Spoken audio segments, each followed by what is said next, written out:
فأعوذ باللہ من الشیطان الرجیم بسم اللہ الرحمن الرحیم رب اشرح لی صدری ویسر لی امری واحلل عقدۃ من لسانی یفقہوا قولی۔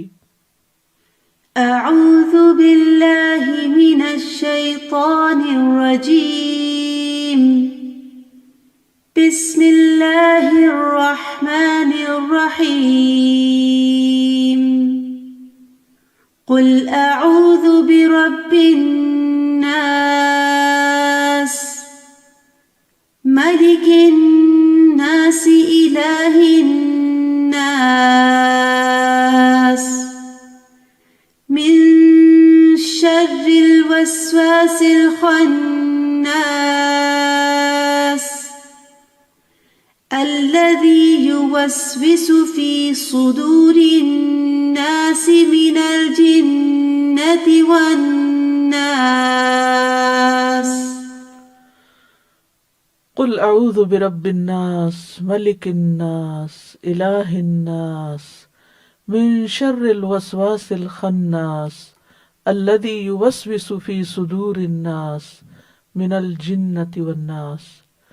کہہ دیجئے میں پناہ پکڑتا ہوں لوگوں کے رب کی، لوگوں کے بادشاہ کی، لوگوں کے معبود کی، وسوسہ ڈالنے والے کے شر سے جو ہٹ ہٹ کر آنے والا ہے، جو لوگوں کے سینوں میں وسوسہ ڈالتا ہے جنوں اور انسانوں میں سے۔ شیطان انسان کا ازلی دشمن ہے۔ وہ مسلسل اس کوشش میں لگا رہتا ہے کہ انسان کو اللہ کے راستے سے ہٹا دے، اس کو بہکا دے۔ اس کا حل ہمارے دین میں یہ بتایا گیا ہے کہ انسان ایسے مواقع پر فوراً اللہ کی پناہ لے لے۔ اللہ کی مدد سے انسان مضبوط ہو جاتا ہے اور شیطان کی چال ناکام ہو جاتی ہے۔ انسان وسوسے کا اثر قبول نہیں کرتا، بلکہ تائید ربانی سے اسے ایمانی قوت نصیب ہوتی ہے، مزید نیکی کی توفیق مل جاتی ہے، اور یوں انسان اس دنیا کے دارالامتحان میں اپنے دشمن کے مقابلے میں کامیاب ہو جاتا ہے جو اس کو راہ حق سے ہٹانا چاہتا ہے۔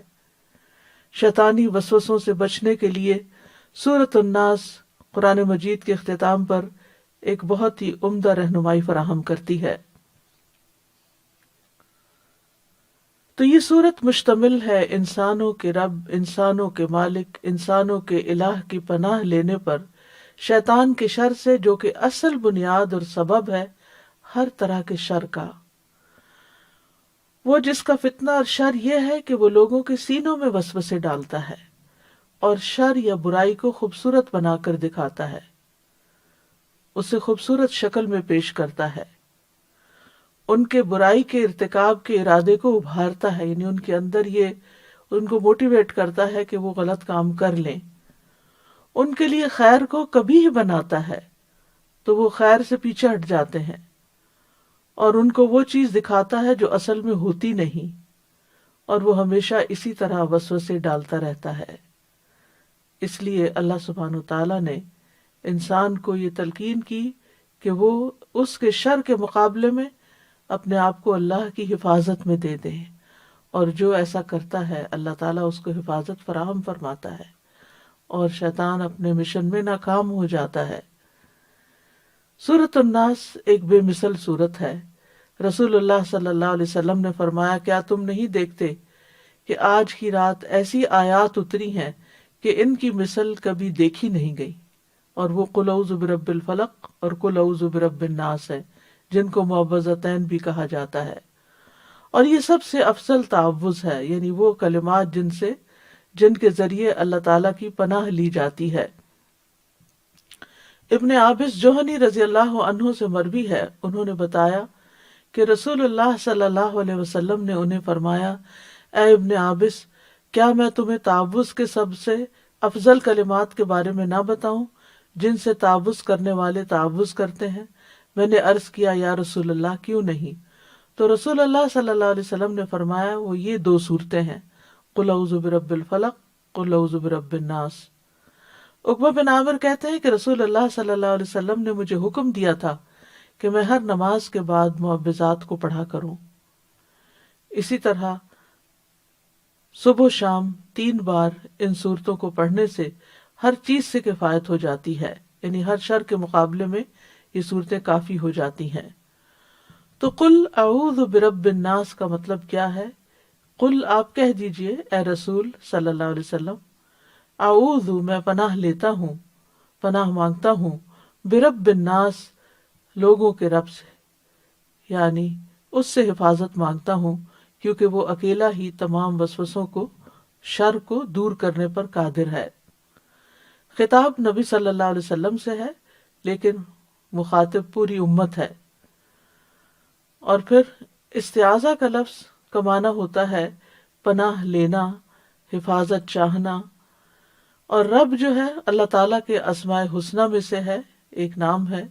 اس کا لغت میں مطلب ہوتا ہے تربیت کرنے والا آقا، جو تخلیق میں، بادشاہت میں، نظام چلانے میں اکیلا ہو، خالق، مالک، مدبر۔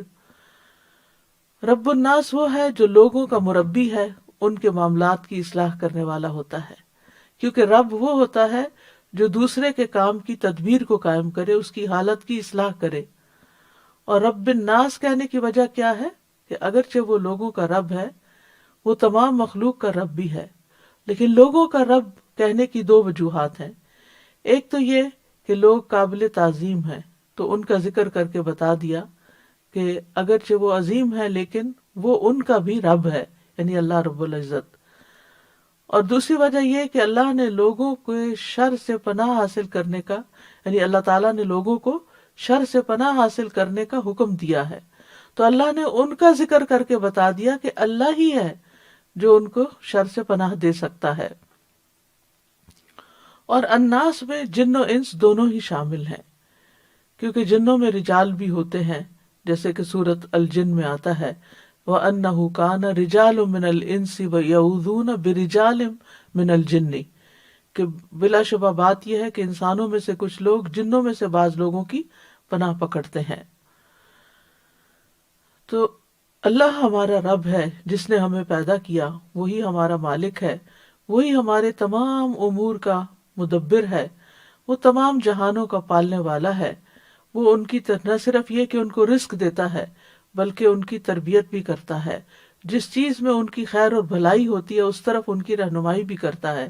اور یہ خاص تربیت ہے جو اللہ تعالیٰ اپنے اولیاء کی کرتا ہے، یعنی رزق تو سب کو دیتا ہے، پیدا تو سب کو کیا ہے، لیکن رہنمائی اور خیر کی طرف رشد و ہدایت اپنے خاص بندوں کو عطا کرتا ہے۔ اور یہ بھی انسان کی اسی طرح ضرورت ہے جس طرح انسان کے لیے کھانا پینا ایک ضرورت ہے۔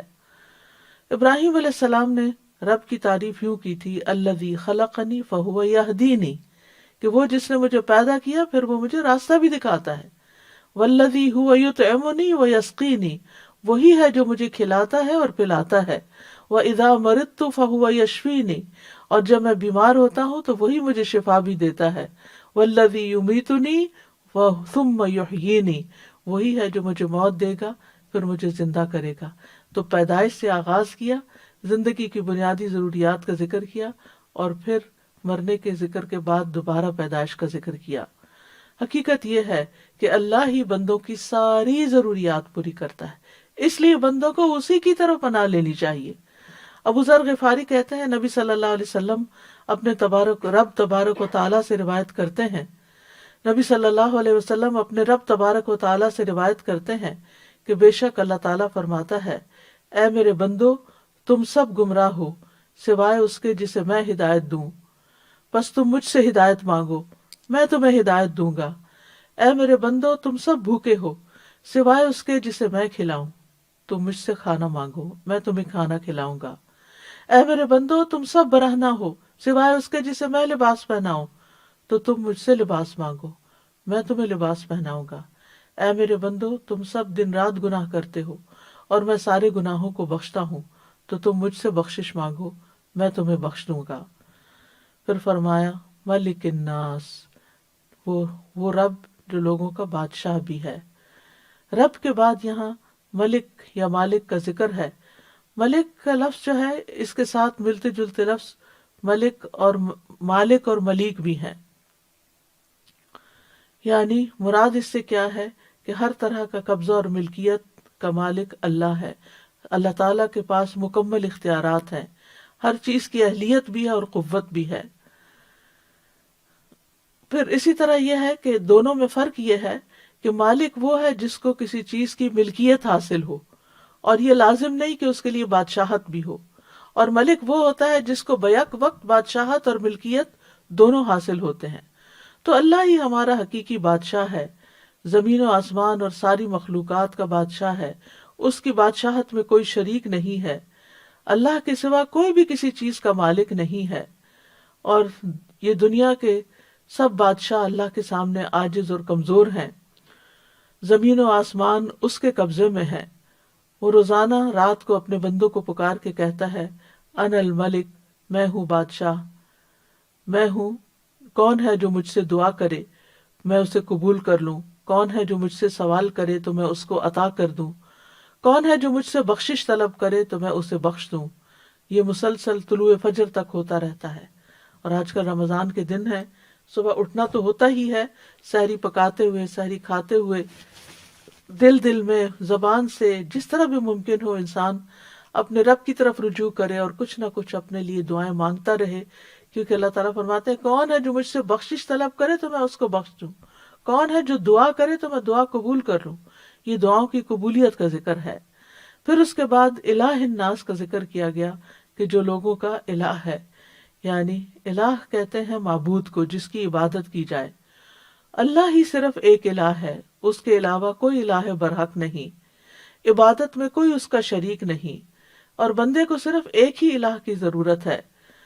اور مخلوق کی تخلیق کا مقصد کیا ہے کہ اس رب کی، اس الہ کی عبادت کی جائے. اسی مقصد کے لیے تمام انبیاء بھیجے گئے اور انہوں نے اپنی اپنی قوموں کو ایک اللہ کی عبادت کی طرف بلایا. اور پھر ہم سب اس کے بندے ہیں، سبھی اس کے بندے ہیں، چاہے اس کو مانتا ہے یا نہیں، لیکن اس کے خاص بندے وہ ہیں جو اس کی اطاعت کرتے ہیں، جو اس کی عبادت میں اخلاص اپناتے ہیں. اور پھر اللہ کے کچھ خاص الخاص بندے بھی ہیں جن میں انبیاء علیہم السلام ہیں، اور یہ رسولوں کے ساتھ خاص ہے.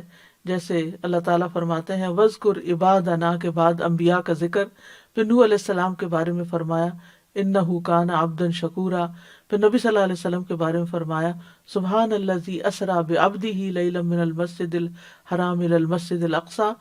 تو ایک ہے عام مخلوق، ایک ہے خاص مخلوق، اور ایک ہے خاص الخاص، اور وہ انبیاء اور رسل. تو اللہ سبحانہ تعالیٰ ان سب کا رب ہے. یعنی اللہ سبحانہ تعالیٰ رب بھی ہے اور خالق بھی ہے، مالک بھی ہے، الہ بھی ہے. اور ان ساری صفات کے ساتھ اللہ کی پناہ لی گئی کس چیز سے؟ شیطان مردود کے وسوسوں سے. من شر الوسواس الخناس، یعنی اللہ تعالیٰ کی ربوبیت، الوہیت اور اللہ تعالیٰ کی ملکیت، ان صفات کے ساتھ اللہ کی پناہ لی گئی، اللہ کی مدد حاصل کی گئی. اور کس سے؟ وسوسوں کے خطرے سے. من شر الوسواس اور الخناس، جو بار بار پلٹ کر آتا ہے. وسوسہ کا لفظی مطلب ہوتا ہے یعنی دھیمی آواز سے بات کرنا، یا نفس کی بات جو ہوتی ہے. اسی سے زیورات کے چھنکنے سے جو آواز پیدا ہوتی ہے اس کو بھی وسواس کہا جاتا ہے. لغت میں وسوسہ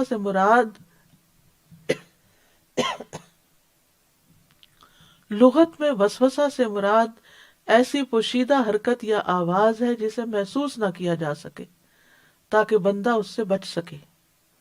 یعنی ایسی آواز جو محسوس نہ ہو، یعنی کہ وہ بات بھی ہو لیکن پتہ بھی نہ چلے. تو پوشیدہ چیز کو ڈالنے کا مطلب ہوتا ہے وسوسہ ڈالنا. یعنی شیطان جو ہے وہ انسان کے دل میں اتنے چپکے سے، اتنے خاموشی کے ساتھ خیال ڈال دیتا ہے کہ انسان کو یہ ریئلائز بھی نہیں ہوتا کہ یہ شیطان کی طرف سے. دن میں کتنی دفعہ ہمیں یہ سوچ آتی کہ میرا یہ خیال، میرا یہ گمان، میرے یہ تھنکنگ جو ہے یہ شیطان کی طرف سے ہے، یا یہ وسوسہ ہے، یا میرے نفس کا شر ہے. کیونکہ آج کل رمضان میں شیطان تو بندے ہوتا کہ نفس برائی، اور ان آخری راتوں میں بھی اور اس آخری عشرے میں بھی اگر ہمارے دل کے اندر نیگیٹو تھنکنگ آ رہی ہے، منفی خیالات آ رہے ہیں، لوگوں کے بارے میں، اپنے کام کے بارے میں، عبادت کے بارے میں، پتہ نہیں قبول ہوئی ہے کہ نہیں، پتہ نہیں کوئی فائدہ ہوا ہے روزے رکھنے کا کہ نہیں، پتہ نہیں جو کچھ میں کر رہی ہوں یہ اچھا ہے بھی کہ نہیں.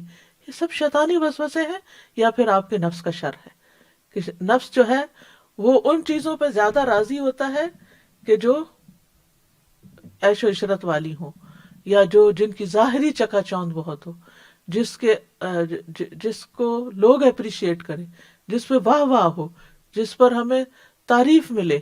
تو نفس عموماً ایسے کاموں پر خوش ہوتا ہے، لیکن خالص اللہ کے لیے، اللہ کی رضا کے لیے کام کرنے پر نفس بھی بڑی آسانی سے آمادہ نہیں ہوتا.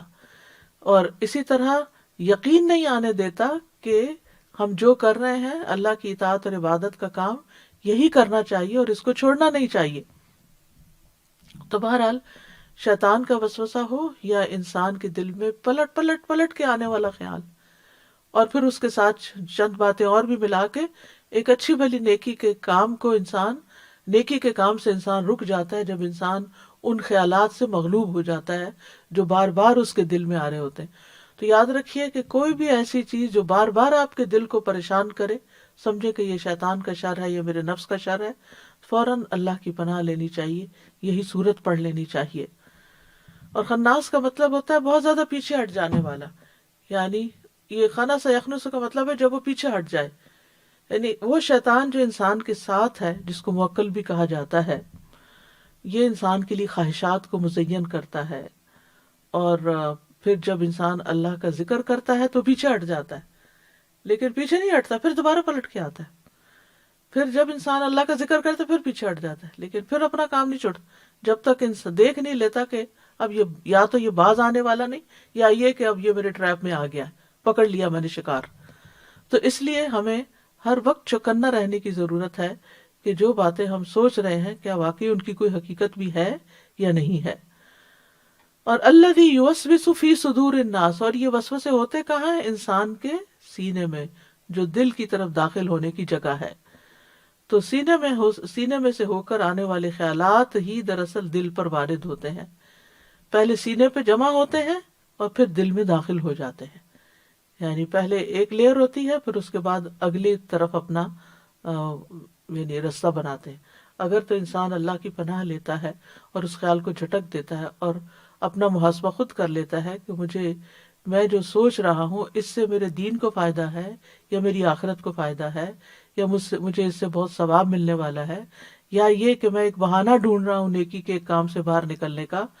تو اس طرح انسان اپنے آپ کا جب سیلف انالیسس کر لیتا ہے تو پھر اللہ حول ولا قوت الا باللہ پڑھتا ہے، یا اللہ کا اعوذ باللہ من الشیطان الرجیم پڑھتا ہے، یا تو اعوذ باللہ من الشیطان الرجیم من حمزہ ونفخہ ونفثہ، یا کوئی بھی ایسی دعا پڑھ لیتا ہے، یا ربی اعوذ بک من ہمزات الشیاطین اعوذ بک ربی ان یحضرون.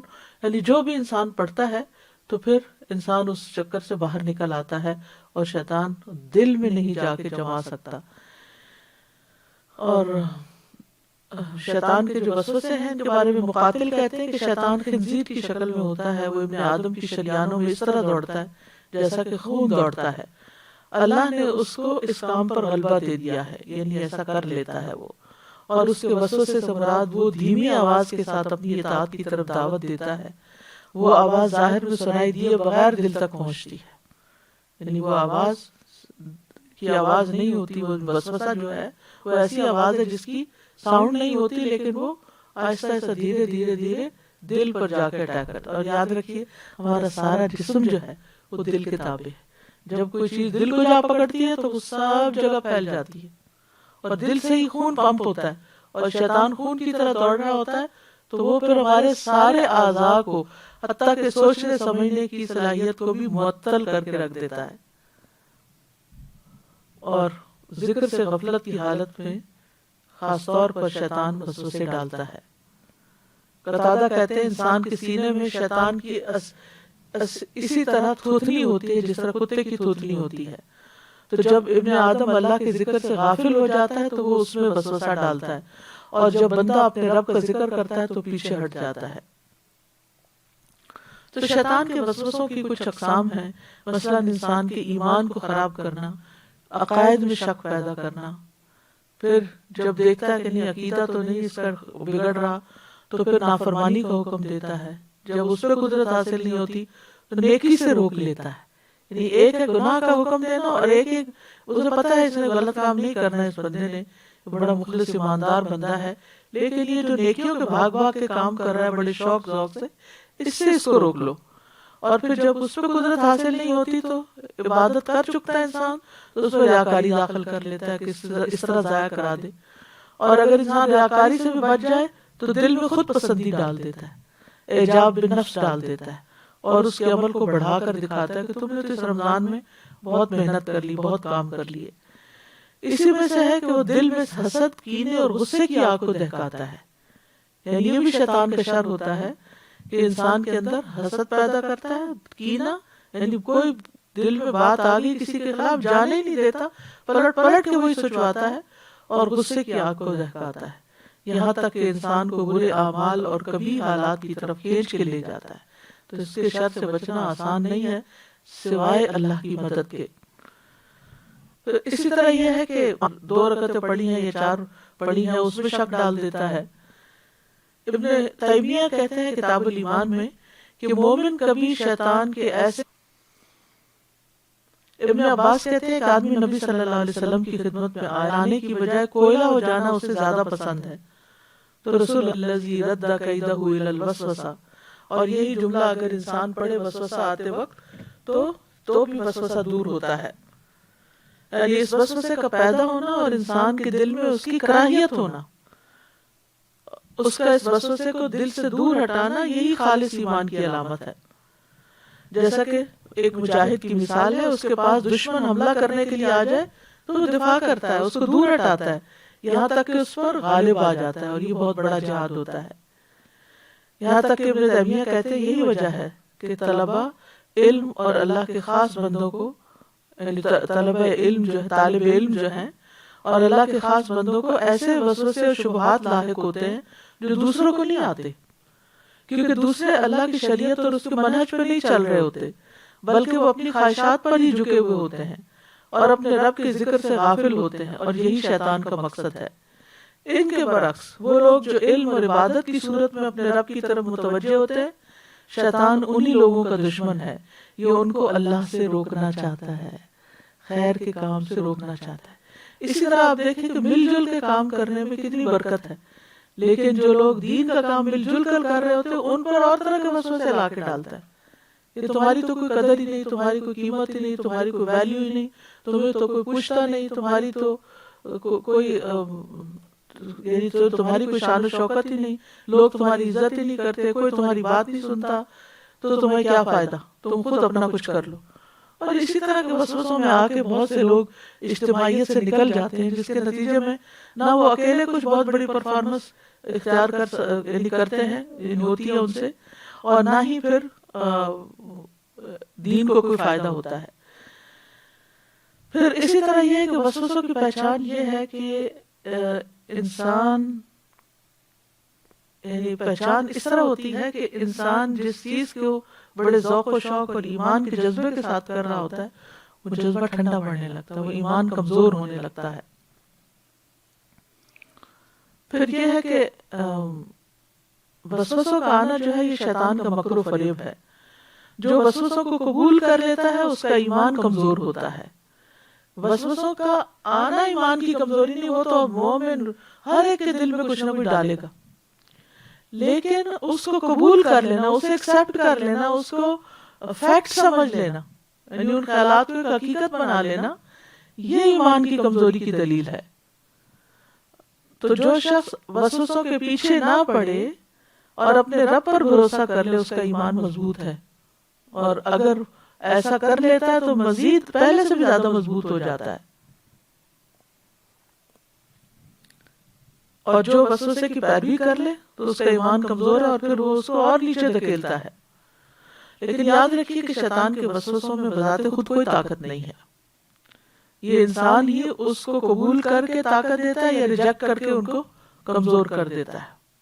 ان کید الشیطان کان ضعیفا. اب یہ آپ کے اوپر ہے کہ آپ اسے ایکسیپٹ کر لیتے ہیں یا ریجیکٹ کر دیتے ہیں. پھر یہاں پر فرمایا من الجنت والناس کہ یہ وسوسے جن بھی ڈالتے ہیں اور انسان بھی ڈالتے ہیں، یعنی شیطان کی طرح انسانوں کا بھی انسانوں کے اندر وسوسے ڈالنے کا عمل ہوتا رہتا ہے. اور رمضان میں اگر شیطان قید ہے تو بعض اوقات انسانوں کو اپنے نفس کے علاوہ دوسرے ایسے انسانوں سے بھی واسطہ پڑتا ہے جو اس کے اندر وسوسے ڈالتے ہیں، اور وہ بہت مخلص ہو کر آتے ہیں. قرآن مجید میں ان کو شیاطین الانس والجن کہا گیا ہے، انسانوں کے شیطان اور جنوں کے شیطان. تو وسوسہ ڈالنے والے دو طرح کے شیطان ہیں، من الجنت والناس، جو سینوں میں وسوسے ڈالتے ہیں، اور جن کا وسوسہ جن کا وسوسہ جو ہوتا ہے نا جنوں کا، وہ پوشیدہ ہوتا ہے. انسانوں کا وسوسہ جو ہے وہ اعلانیہ ہوتا ہے، کھلم کھلا ہوتا ہے. قرآن مجید میں آتا ہے وَكَذَلِكَ جَعَلْنَا لِكُلِّ نَبِيٍّ عَدُوًّا شَيَاطِينَ الْإِنسِ وَالْجِنِّ، اور اسی طرح ہم نے ہر نبی کے لیے انسانوں اور جنوں کے شیطانوں کو دشمن بنا دیا. یعنی انسانوں اور جنوں کے شیطانوں کو دشمن بنا دیا. کس کا؟ انبیاء کا. تو اسی طرح نیک لوگوں کے بھی یہ دشمن بن جاتے ہیں. قتادہ کہتے ہیں کہ جنات میں سے بھی شیاطین ہیں اور انسانوں میں سے بھی شیاطین ہیں، تو ہم جنوں اور انسانوں کے شیاطین سے اللہ کی پناہ طلب کرتے ہیں. پھر جنات کی تخلیق جو ہے، یعنی انسانوں اور فرشتوں کے علاوہ ایک تیسری مخلوق جن بھی ہیں، اور ان کی تخلیق جو ہے وہ آگ سے ہوئی ہے. وَالْخَلَقَ الْجَانَّ مِن مَارِجٍ مِّن نَارٍ، اور جن کو آگ کے شعلے سے پیدا کیا. اور جنات کی تخلیق کا مقصد بھی اللہ کی عبادت کرنا ہے. اور جن کی وجہ تسمیہ کیا ہے، جن کو جن کیوں کہا جاتا ہے؟ کیونکہ وہ انسانوں کی نظروں سے اوجھل ہوتے ہیں، انسان ان کو دیکھ نہیں پاتے.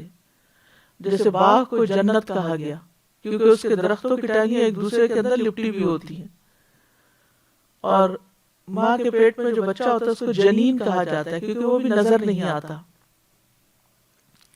ڈھال کو مجنہ کہا جاتا ہے کیونکہ جنگجو کو اس کو اپنے سامنے کر کے اس کے پیچھے چھپ جاتا ہے. اسی طرح جنوں کی جہاں تک ساخت اور تخلیق کا تعلق ہے تو قرآن و سنت سے پتہ چلتا ہے کہ ان کے بھی دل، آنکھ اور کان ہیں، اور دیگر چیزیں بھی ہیں، ان کی اولاد بھی ہوتی ہے. لیکن جنات کی کچھ اقسام بتائی جاتی ہیں. ایک قسم وہ ہے جن کے پر ہیں اور ان کے ساتھ ہوا میں اڑتے ہیں. دوسری قسم سانپ اور کتے کی طرح کے ہیں. اور ایک وہ قسم ہے جو پڑاؤ کر لیتے ہیں اور کچھ کوچ کرتے ہیں. پھر اسی طرح یہ ہے کہ کالی چیزیں جو ہیں یہ شیطانی قوتوں کو دوسرے رنگوں کی نسبت زیادہ تقویت بخشتی ہیں. اندھیرے میں شیاطین پھیلتے ہیں، کالی چیزیں انہیں پسند ہوتی ہیں. پھر اسی طرح یہ ہے کہ بہت تیز رفتار ہوتے ہیں، جلدی سے ایک جگہ سے دوسری جگہ پہنچ جاتے ہیں، آسمان کی طرف تیزی سے چڑھ جاتے ہیں. ان کو کئی فنون بھی آتے ہیں، جیسے سلیمان علیہ السلام نے ان سے تعمیرات کا اور آلات بنانے کا کام لیا تھا. پھر انہیں مختلف شکلیں اختیار کرنے پر بھی قدرت حاصل ہوتی ہے. جیسے شیطان انسان کی شکل بھی اختیار کر لیتے ہیں بعض اوقات، اور جانوروں کی صورت بھی. انسان کے جسم میں شیطان خون کی طرح جاری ہوتا ہے، یعنی ساتھ ساتھ اس میں دوڑ رہا ہوتا ہے. پھر جنات کے کچھ کمزور پہلو بھی ہیں، اور وہ کیا ہیں کہ شیطان کی چال کمزور ہے. پھر نیک بندوں پر شیطان کا تسلط نہیں. مضبوط ایمان والے بندوں سے شیطان ڈرتا بھی ہے، جیسے عمر رضی اللہ عنہ تھے. سلیمان علیہ السلام کے لیے جنات مطیع کر دیے گئے تھے. جنات معجزات نہیں لا سکتے، یعنی پیغمبروں کے معجزات نہیں دہرا سکتے. خواب میں نبی صلی اللہ علیہ وسلم کی صورت اختیار نہیں کر سکتے. آسمان و زمین کی ایک حد تک پہنچ کر رک جاتے ہیں. بند دروازے نہیں کھول سکتے. یہ چند ان کے علامات، یعنی ان کی کمزوریاں ہیں کہ وہ یہ کرنے پہ قادر نہیں. یہ معلوم ہونی چاہیے تاکہ انسان بلا وجہ کے وسوسوں اور خوف میں مبتلا نہ ہو. جنوں میں نیک بھی ہوتے ہیں اور جنوں میں بد بھی ہوتے ہیں، جیسا کہ سورۃ الجن سے ہمیں پتہ چلتا ہے. شیطان انسانی شکل میں بھی آتے ہیں، جیسے حضرت ابو ہریرہ والی حدیث سے پتہ چلتا ہے کہ جب وہ صدقہ فطر پر نگران بنائے گئے تھے اور شیطان وہاں سے چوری کر رہا تھا. تو بہرحال حضرت ابو ہریرہ نے کہا کہ میں تمہیں نبی صلی اللہ علیہ وسلم کے پاس لے جاؤں گا. 3 دن تک وہ ایسے ہی کہتے رہے. تو تیسرے دن وہ بہت منت کرنے لگا اور کہا کہ میں تمہیں ایک ایسی بات بتاتا ہوں کہ جس سے تمہیں فائدہ ہوگا تو تم مجھے چھوڑ دو. حضرت ابو ہریرہ علم کے بہت حریص تھے، لہٰذا انہوں نے یہ بات سن لی اور اس کو چھوڑ دیا. اور اس نے کیا بتائی بات کہ جب بستر پر لیٹو تو آیت الکرسی شروع سے آخر تک پڑھ لیا کرو.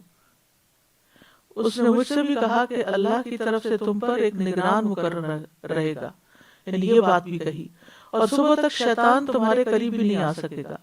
تو یہ حضرت ابو ہریرہ نے یہ بات نبی صلی اللہ علیہ وسلم کو بتائی تو آپ نے فرمایا اگرچہ وہ جھوٹا تھا لیکن تم سے یہ بات سچ کہہ گیا.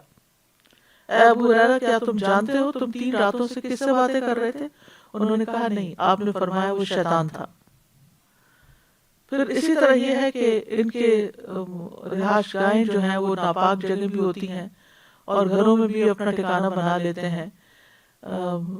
کچھ دھوپ اور کچھ سائے میں آپ نے بیٹھنے سے منع کیا اور فرمایا یہ شیطان کی نشست ہوتی ہے. جنات کے پھیلنے کا وقت سورج کے غروب ہوتے ہی چھوڑ دیے جاتے ہیں یہاں تک کہ شام کا اندھیرا ختم ہو جائے. اسی طرح آپ نے فرمایا کہ اپنے بچوں کو روک لیا کرو یہاں تک کہ رات کا اندھیرا یا سرخی ختم ہو جائے. یہ وہ گھڑی ہے جس وقت شیاطین اڑتے پھرتے ہیں، ان کے پر بھی ہوتے ہیں نا، یعنی مراد یہ کہ ان کو اڑنا بھی آتا ہے، اسی لیے آسمانوں کی طرف جاتے ہیں. پھر اسی طرح جنات شریعت کے مکلف بھی ہیں اور آخرت میں ان سے حساب بھی لیا جائے گا. شیطان کے حملوں کو جاننے سے پہلے یہ جاننا ضروری ہے کہ شیطان کی چال کمزور ہے. اس کی چال محض وسوسے تک ہے. مخلص بندوں پر اس کا زور نہیں چلتا. مضبوط مومن شیطان پہ بہت بھاری ہوتا ہے. مومن اپنے شیطان کو تھکا دیتا ہے. بعض نیک لوگوں سے شیطان بھاگ نکلتا ہے، کہیں راستے میں مل جائے تو دوسرا راستہ اختیار کر لیتا ہے، جیسے حضرت عمر تھے. اللہ کے نام کے آگے شیطان کمزور ہو جاتا ہے. نبی صلی اللہ علیہ وسلم نے فرمایا دروازوں کو بند کر لیا کرو اور اللہ کو یاد کرو. شیطان ایسے بند دروازوں کو نہیں کھولتا جس پر اللہ کا نام لیا گیا ہو. پھر اسی طرح اس کا زور جو ہے وہ مشرکین اور کفار پہ چلتا ہے. ہمیں شیطان کو اپنا دشمن سمجھنا چاہیے کیونکہ قیامت کے دن وہ ہم سے بے وفائی کرے گا اور کہے گا کہ میں نے تو ان کو نہیں بہکایا، یہ تو خود ہی، میں نے تو بس دعوت دی تھی اور یہ میرے کہنے پر میری طرف آ گئے. یہ سورۃ ابراہیم آیت نمبر 22 میں آتا ہے. اور شیطان کہے گا جب سارے کام کا فیصلہ کر دیا جائے گا کہ بے شک اللہ نے تم سے وعدہ کیا سچا وعدہ اور میں نے تم سے وعدہ کیا تو میں نے تم سے خلاف ورزی کی اور میرا تم پر کوئی غلبہ نہ تھا سوائے اس کے کہ میں نے تمہیں بلایا اور تم نے میرا کہنا مان لیا. اب مجھے ملامت نہ کرو، اپنے آپ کو ملامت کرو. نہ میں تمہاری فریاد کو پہنچنے والا ہوں نہ تم میری فریاد کو پہنچنے والے ہو. بے شک میں اس کا انکار کرتا ہوں جو تم نے مجھے اس سے پہلے شریک بنا لیا. یقیناً جو لوگ ظالم ہیں انہی کے لیے دردناک عذاب ہے. یاد رکھیے شیطان ہمارا ازلی دشمن ہے. آدم علیہ السلام کے وقت سے اس نے دشمنی کی ابتدا کر دی تھی. اس کا پہلا وسوسہ اور وار حضرت آدم اور حوا پر ہوا جب اس نے ان کو وسوسوں کے ذریعے پھسلا دیا اور کہا کہ میں تمہیں ایسے جنت کے دائمی درخت کا پتہ بتاتا ہوں جس سے تمہاری بادشاہت کبھی پرانی نہ ہوگی اور تم ہمیشہ اس کی زندگی حاصل کر لو گے. قسمیں کھا کر اپنی بات کا یقین دلایا اور دھوکے سے ان کو پھسلا دیا. اور پھر آدم علیہ السلام کو بار بار وسوسے ڈالتا رہا. یعنی شیطان جو ہے وہ اپنے مشن سے جلدی ہارتا نہیں. ہم تو چھوٹی سی بات، ذرا سی مخالفت کوئی کر دے، ذرا سا کوئی ہمیں پرے دھکیل دے تو ہم اس سے بھی کہیں زیادہ دور چلے جانا چاہتے ہیں. اور لیکن شیطان جو ہے وہ اپنی بات سے باز نہیں آتا. وہ ایک جو تہیہ کر لیتا ہے پھر یعنی کروا کے چھوڑتا ہے، الا یہ کہ اس کو اللہ کے کلمات کی مار پڑے. اولاد آدم سے اس کی کھلی دشمنی ہے. قرآن مجید میں آتا ہے ان الشیطان للانسان عدو مبین، بے شک شیطان انسان کا کھلا دشمن ہے. شیطان نے کثیر مخلوق کو گمراہ کر لیا ہے. اور شیطان کا ایک ہی وقت، ایک ہی ہدف ہے، ایک ہی ٹارگٹ ہے، اور وہ بندوں کو گمراہ کرنا، بس اس کی زندگی کا ایک ہی کام ہے۔ یحییٰ بن معاذ کہتے ہیں اے ابن آدم شیطان سے بچ جا، کیونکہ وہ تو قدیم ہے، تم نئے ہو۔ وہ بڑا ایکسپرٹ ہے، وہ فارغ ہے اور تم مصروف ہو، اس کا ایک ہی کام ہے اور تمہارے بے شمار کام ہیں۔ اس کا صرف ایک مقصد ہے کہ وہ تمہیں تباہ کر دے، اور تمہارے کئی مقاصد ہیں۔ شیطان تمہیں دیکھتا ہے، تم اسے نہیں دیکھ سکتے، تم اسے بھول جاتے ہو، وہ نہیں بھولتا۔ تمہارا نفس اس کا مددگار ہے، اور اس کے نفس کی طرف سے تمہارا کوئی مددگار نہیں ہے۔ تو یاد رکھیے ہر انسان کے ساتھ ایک جن شیطان ہوتا ہے، اور پھر وہ انسان کو بہکاتا رہتا ہے، اور اس کے حملے اور چالیں جو ہیں وہ بہت زبردست ہوتی ہیں، لیکن بالآخر کمزور ہوتی ہیں، اور وہ اللہ کے ذکر سے ہوتی ہیں۔ اور پھر یہ کہ یہ مرتے دم تک اپنے مشن سے باز نہیں آتا، اللہ کی ذات کے بارے میں حملے کرتا ہے ہم پر، اللہ کے بارے میں شک ڈالتا ہے دل میں، بری بری باتیں بازو کا ڈالتا ہے، کفر اور شرک کا ارتکاب کرواتا ہے، صراط مستقیم سے روکتا ہے، اطاعت سے نکلوا دیتا ہے، اللہ کی نافرمانی کے کام کرتا ہے، دین میں طرح طرح کے فتنے پیدا کرتا ہے، عبادت میں خلل پیدا کرتا ہے، نماز پڑھنے والے کو وسوسے ڈالتا ہے، نماز میں پلٹ پلٹ کر وسوسے ڈالتا ہے۔ وضو کا جو شیطان ہے اس کو خنزب کہا جاتا ہے، اور جو نماز میں شیطان آتا ہے اس کو بلحان کہا جاتا ہے۔ پھر قرات میں وسوسے ڈالتا ہے، خلل ڈالتا ہے، رکعات میں شک ڈلواتا ہے۔ عثمان بن عفان سے مروی ہے، کہتے ہیں ایک شخص نبی صلی اللہ علیہ وسلم کی خدمت میں حاضر ہوا اور کہنے لگا یا رسول اللہ، بے شک میں نماز پڑھ رہا تھا، مجھے نہیں پتا چل سکا کہ میں نے ایون نمبر میں رکعتیں پڑھی یا آڈ نمبر میں پڑھی۔ تو رسول اللہ صلی اللہ علیہ وسلم نے فرمایا اپنے آپ کو اس بات سے بچاؤ کہ تمہاری نماز میں شیطان تم سے کھیلنے لگے، یعنی اپنے آپ کو اس سے بچاؤ کہ شیطان تمہارے ساتھ کھیلے۔ تم میں سے کوئی شخص نماز پڑھ رہا ہو اور اسے یہ پتہ نہ چل سکے تو اسے 2 سجدے صاحب کے کر لینے چاہیے، ان دونوں سے اس کی نماز مکمل ہو جاتی ہے۔ پھر اپنا دھیان ادھر ادھر لگانا نماز کے اندر، آپ نے فرمایا یہ جو شیطان بندے کی نماز میں سے اچک لیتا ہے۔ پھر نماز میں جمائی آنا بھی شیطان کی طرف سے ہے، آپ نے فرمایا جب تم میں سے کسی کو جمائی آئے تو جہاں تک ہو سکے اس کو روکو، پھر نمازی کے آگے سے کسی کو گزروا دینا، یعنی ہر موقع کی مناسبت سے اس نے غلط کام جو انسان کے اعمال کو برباد کرنے والے ہیں ان کا وہ سوچ کے رکھتا ہے۔ اللہ کا ذکر بلوا دینا، پوری پوری نماز پڑھ جاتے ہیں اور اللہ کو یاد نہیں کرتے، چھینک کے بعد الحمدللہ کہنے سے روکتا ہے۔ مجاہد بیان کرتے ہیں کہ عبداللہ بن عمر رضی اللہ عنہ کے ایک لڑکے کو چھینک آئی، یا تو وہ ابو بکر تھا یا ابو عمر، اس نے کہا آب، اس پر ابن عمر نے کہا آب کیا ہے؟ آب تو شیطانوں میں سے ایک شیطان کا نام ہے۔ اس نے چھینک اور الحمدللہ کے درمیان اس نام کو داخل کر دیا تاکہ انسان اللہ کا نام نہ لے اور لفظ بولتا رہے۔ پھر ذکر سے غافل کرتا ہے، جب انسان ذکر کر رہا ہوتا ہے تو وہ کہتا ہے فلاں چیز یاد کرو، فلاں چیز یاد کرو، یہاں تک کہ انسان نماز سے بھی فارغ ہو جاتا ہے اور اس کو یاد بھی نہیں ہوتا کہ اس نے کتنی رکعتیں پڑھی، یا ذکر کے وقت سلا دیتا ہے۔ عبداللہ رضی اللہ عنہ کہتے ہیں کہ اللہ کو یاد کرو تو شیطان کی طرف سے نیند آ جائے گی، اگر چاہو تو تجربہ کر کے دیکھ لو، جب کوئی خوابگاہ میں لیٹے تو اللہ عز و جل کو یاد کرے، یعنی لیٹ جو کچھ لوگ ایسے ہوتے ہیں جن کو رات کو دیر سے نیند آتی ہے بستر پہ جانے کے بعد، تو وہ اللہ کا ذکر شروع کر دیں، جلدی آ جائے گی۔ پھر اسی طرح وہ خیر کے کاموں میں رکاوٹیں ڈالتا ہے، خیر کے رستوں پر بیٹھ جاتا ہے، پھر نیکی کے کاموں میں حائل ہوتا ہے۔ مثلا اگر انسان کسی صدقے کا ارادہ کرتا ہے یا نیکی کا یا نیک عمل کا، تو وہ کہتا ہے اچھا ذرا ٹھہر جاؤ، تھوڑا ٹھہر کے سوچ سمجھ کے، اتنی جلد بازی نہیں، جلد بازی اللہ کو نہیں پسند۔ تو نتیجہ کیا ہوتا ہے کہ انسان اس کام میں، انسان کے اس کام یا ارادے میں شیطان حائل ہو جاتا ہے اور وہ چیز اس سے رکوا دیتا ہے.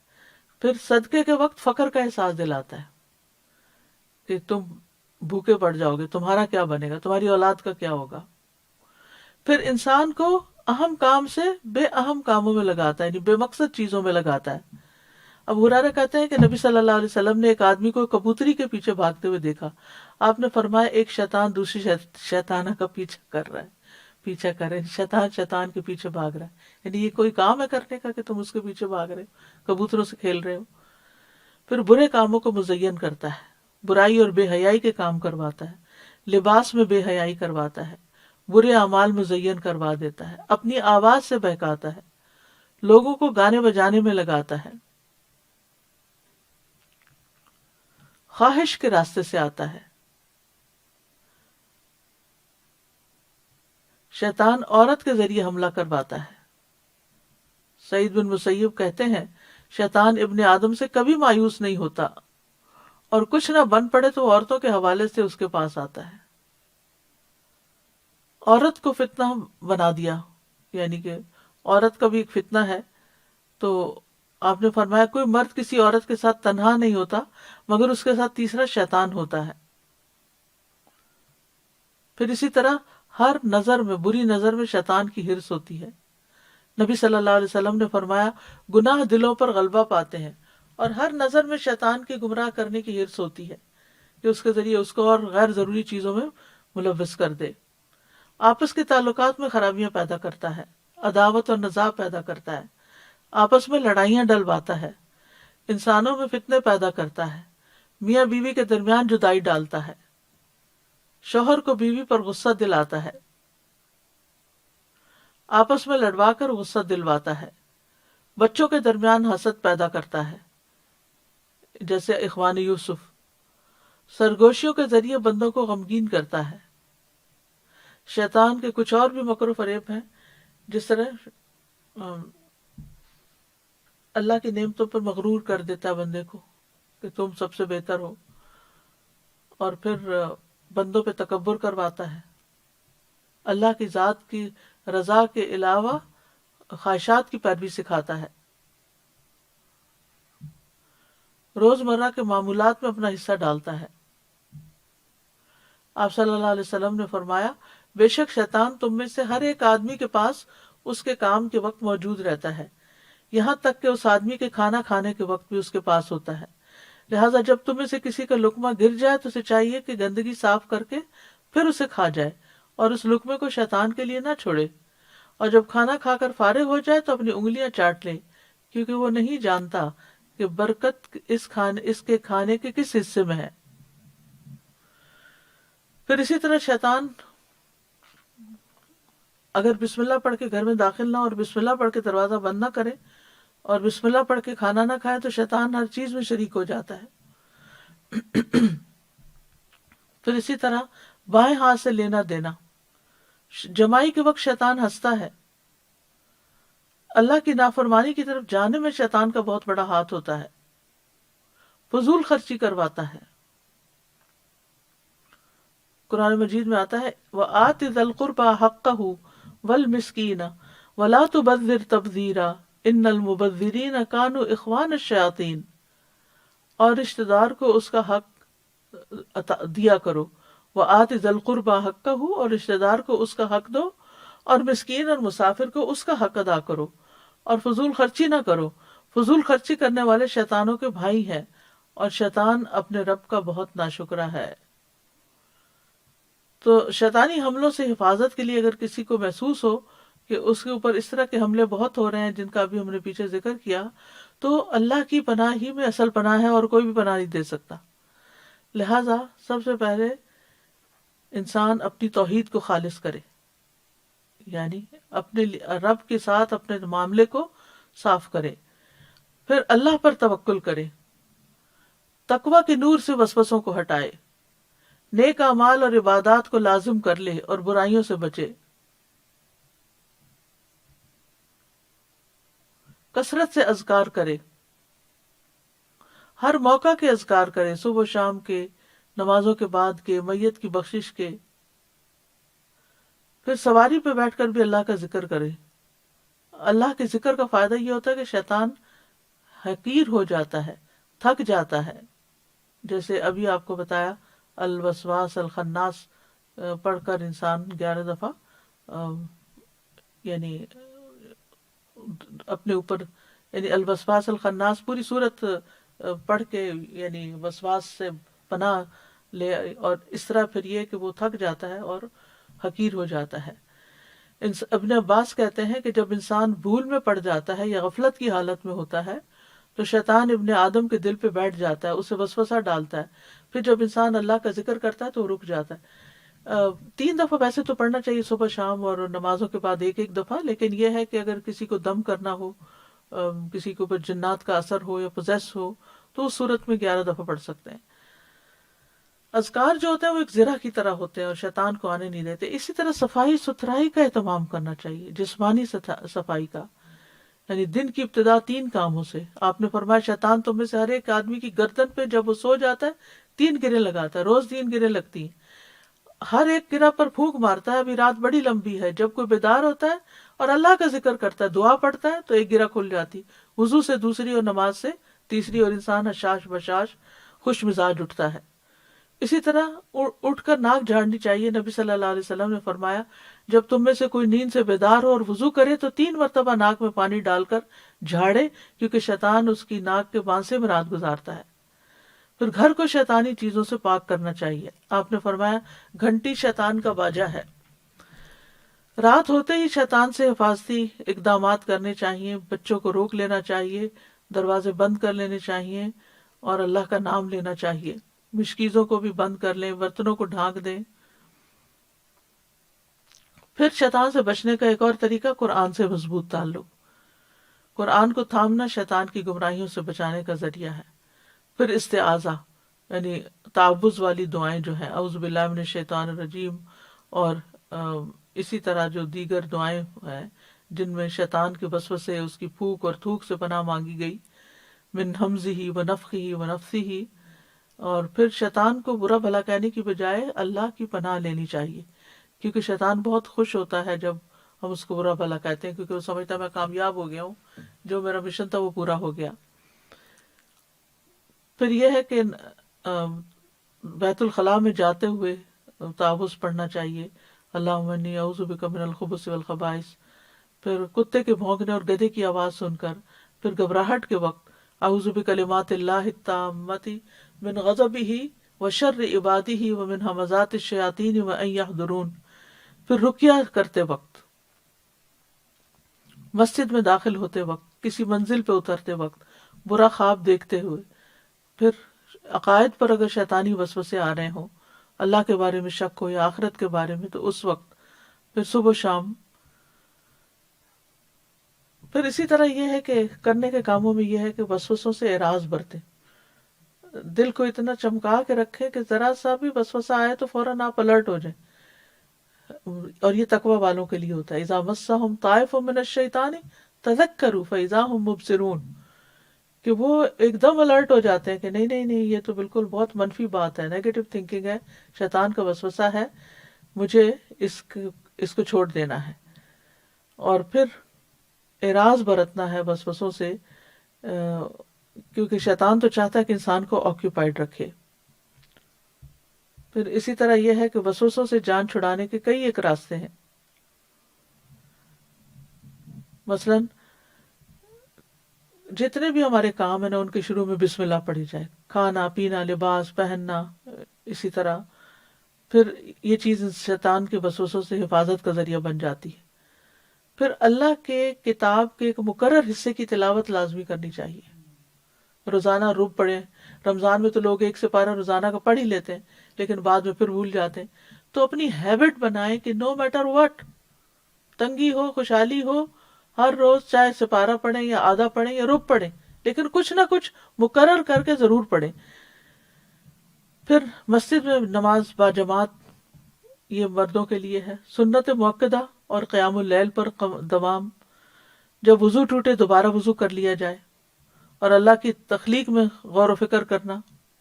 باہر نکل جانا، واک پہ درختوں کو دیکھنا، قدرت کے نظارے دیکھنا، اس سے انسان کا دھیان بڑھ جاتا ہے۔ شیطان کا خیال اور دل میں آنے والی بات، مثلاً کسی نے آپ کو ہرٹ کر دیا، اب شیطان کو موقع مل جاتا ہے کہ اس شخص سے آپ کو اور بدگمان کرے۔ نتیجہ کیا ہے کہ وہ بار بار وہی خیال ڈالتا ہے، یہ اس نے تمہیں کہا، یہ کہا، یہ کہا، یہ کہا۔ انسان بھولتا ہی نہیں، بہتر ہے نکل جائے کہیں اور اللہ کی تخلیق پر غور و فکر کرے، کیونکہ یہ جو تکلیف ہے نا شیطانی، یہ تو پیغمبروں کو بھی اس نے دی تھی۔ ایوب علیہ السلام نے کہا تھا کہ شیطان نے مجھے سخت تکلیف اور عذاب میں ڈال دیا ہے۔ تو شیطان کے اکساہٹوں اور وسوسوں سے پناہ لینی چاہیے، بستر پہ جاتے ہوئے، بستر سے صبح و شام، پھر سواری پر آیت الکرسی وغیرہ پڑھنا۔ شیطان کے مقابلے میں اسلحہ بردار فرشتوں کا حصول، جو شخص لا الہ الا اللہ وحدہ لا شریک لہ لہ الملک و لہ الحمد یحیی و یمیت وہو علی کل شیء قدیر، مغرب کے بعد 10 بار پڑھے، اللہ تعالیٰ اس کی حفاظت کے لیے اسلحہ بردار فرشتے مقرر کر دیتے ہیں جو اس کی صبح تک شیطان سے حفاظت کرتے ہیں۔ تو یہاں پر الحمدللہ ہمارا قرآن کے موتی پروگرام کا اختتام ہوتا ہے۔ اللہ سبحانہ و تعالیٰ سے دعا ہے کہ وہ ہم سب سے قبول کرے اس کام میں جس جس کا حصہ ہے، اور جس نے اس کو سنا ہے، آگے لوگوں تک پہنچایا ہے، اور تحریری شکل میں اور جس بھی شکل میں جس نے جو بھی اس کام میں اپنا حصہ ڈالا ہے۔ میں خاص طور پر شکریہ ادا کروں گی اپنی آڈیو ٹیم کا، جنہوں نے بہت محنت کے ساتھ، جاں فشانی کے ساتھ راتوں کو جاگ کر اس کو ایڈٹ کر کے لوگوں کے لیے آگے شیئر کرنے کے لیے اس کو اویلیبل کیا ہے۔ اللہ سبحانہ تعالیٰ سب کا یعنی کہ ہم نہیں جانتے کہ کس طرح کتنا حصہ ہے، اللہ سبحانہ تعالیٰ سب کا قبول کرے، جنہوں نے محنت کی، ریسرچ کی اور ساری چیزوں کو تیار کیا۔ اللہ سبحانہ تعالیٰ سب سے قبول فرمائے۔ اور انشاءاللہ اس کے بعد اب کل سے ہم فقہ القلوب اسی ٹائم پر پڑھیں گے تاکہ کوئی گیپ نہ آئے۔ اللہ کے ذکر اور اللہ کے دین کا علم ہم سیکھتے رہیں، کیونکہ دین کا علم سیکھنا جو ہے وہ جنت کا راستہ ہے۔ تو وہ انسان کی زندگی کا کوئی دن ایسا نہ جائے کہ جس میں اس دن اس نے کچھ علم حاصل نہ کیا ہو۔ اور اپنے خاص سجدوں کی دعاؤں میں ربی زدنی علما پڑھا کریں، مختصر سی دعا ہے، لیکن جب آپ تراویح وغیرہ پڑھ رہے ہوتے ہیں تو اس وقت بھی۔ اور اس کے علاوہ یہ ہے کہ ہم سب اور انشاءاللہ ویکنڈ پہ اب تدبر قرآن سورۃ الکہف دوبارہ ریزیوم ہو جائے گی۔ ویکنڈ کا ٹائم انشاءاللہ 12 بجے ہوگا، 12 سے 1:30 بجے تک، لیکن ویک ڈیز کا ٹائم یہی 2 بجے ہوگا۔ اور 2 جون سے انشاءاللہ ہم شروع کریں گے قیامت کی نشانیاں، کیونکہ اس موضوع پر بھی کافی غلط فہمیاں پائی جاتی ہیں، تو قرآن و سنت ہمیں کیا بتاتا ہے اور پھر ہمارے کرنے کے کام کیا ہیں وہ جاننا ضروری ہے۔ تو امید ہے کہ آپ سب ہمارے ساتھ رہیں گے ان پروگرامز میں۔ اللہ تعالیٰ سب کو استقامت عطا کرے، اور رمضان کے بعد ہم واقعی رمضان سے اس حال میں نکلیں کہ ہمارے اندر تقویٰ پیدا ہو چکا ہو، اور ہم پہلے سے پچھلے یعنی رمضان شروع ہونے سے پہلے جس حال میں تھے اس سے بہتر اپنی زندگی کا آغاز کریں۔ جو بھی دن باقی رہ گئے ہیں، اللہ تعالیٰ ان میں ہمیں بہترین طریقے سے عبادت کی توفیق عطا فرمائے اور ہم سے راضی ہو جائے، اور ہم سب کی دعائیں قبول فرمائے۔ ربنا تقبل منا انک انت السمیع العلیم وتب علینا انک انت التواب الرحیم، وصلی اللہ تعالی علی خیر خلقہ محمد وعلی آلہ واصحابہ واہل بیتہ اجمعین برحمتک یا ارحم الراحمین۔ الہی آمین۔ رب ارحمہما کما ربیانی صغیرا۔ السلام علیکم ورحمۃ اللہ